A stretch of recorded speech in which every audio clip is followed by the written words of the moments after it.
是什么原因？当我们在面对亲密关系时，有时会感到挫败而无法继续经营下去呢？又有什么方法可以让我们能够像神一样一路爱到底呢？大家好，欢迎收看好好说书。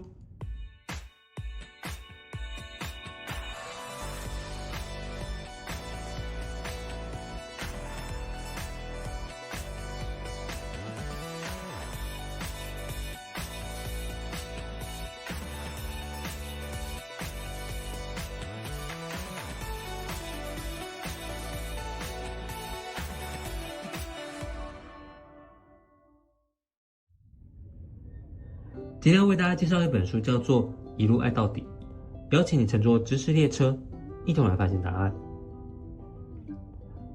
当我们出生在这世上后，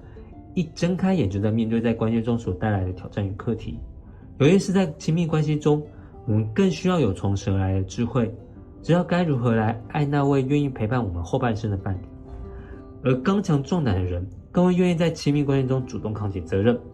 除了不会想要透过控制的方式来达到自己想要的目的，伤害到对方外，他也愿意继续的与伴侣保持健康关系的连结，不会因一时的冲突而放弃了能够爱对方的机会。所以他们愿意用爱的语言来向对方表达他的尊重与爱意，而爱的语言则是爱的礼物、肯定的话语、身体的接触、服务的行为与精心的时刻。其中肯定的话语就好像是一个巨无霸三明治，外层为面包，中间塞着夹料肉片，面包与肉片的比例为2:1，面包为正面积极鼓励造就的话，而肉片则为建设性批评。所以当我们考虑跟伴侣、家人或亲朋好友提建言的时候，我们可以先以正面积极鼓励造就的言语来表达对对方的肯定后，之后再将自己的想法分享出来，让对方可以因此而受益。另外，一个人若在关系中曾经经历过伤痛，或者生长在事事想帮小孩做决定，但当小孩不听从他们的决定，他们就会以控制、威胁、操纵的方式来达到其目的的原生家庭时，那么当他在关系感到受威胁时，他就会采用反击、逃跑、静止不动的响尾蛇的方式来对待想要伤害他的人，或者效法从父母身上所学习到管理的方式，以保持距离、掌控、惩罚与收回爱的方式来达到其目的。虽然这方式的确可以保护自己免于受到伤害，但是对想要与人建立友好关系，甚至亲密关系的人来说是毫无帮助的。然而对刚强的人来说，即使在面对痛苦和恐惧时，他们依然能够懂得控制自己，以爱回应，而回应的能力也是建立健康关系时所需的能力。所以当我们想要与人建立一段健康关系时，我们就必须要有以下7种核心价值。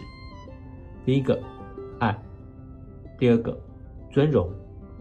第三个，自治；第4个，责任感；第5个，真理；第6个，信心；第7个，意向。相反的，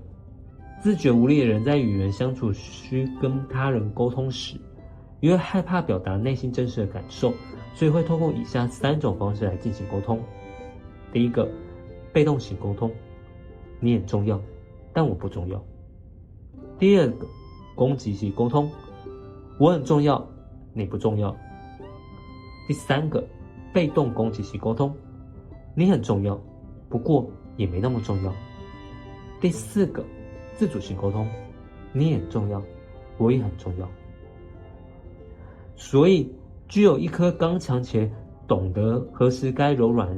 之心的人，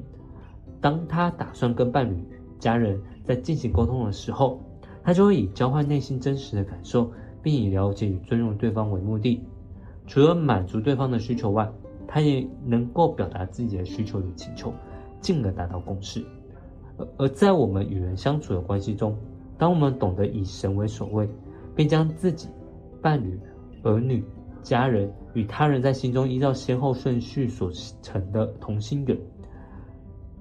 并在每层关系中设立界限时，我们就可以在神的保守与看顾下，与他一起经历爱的冒险，慢慢的享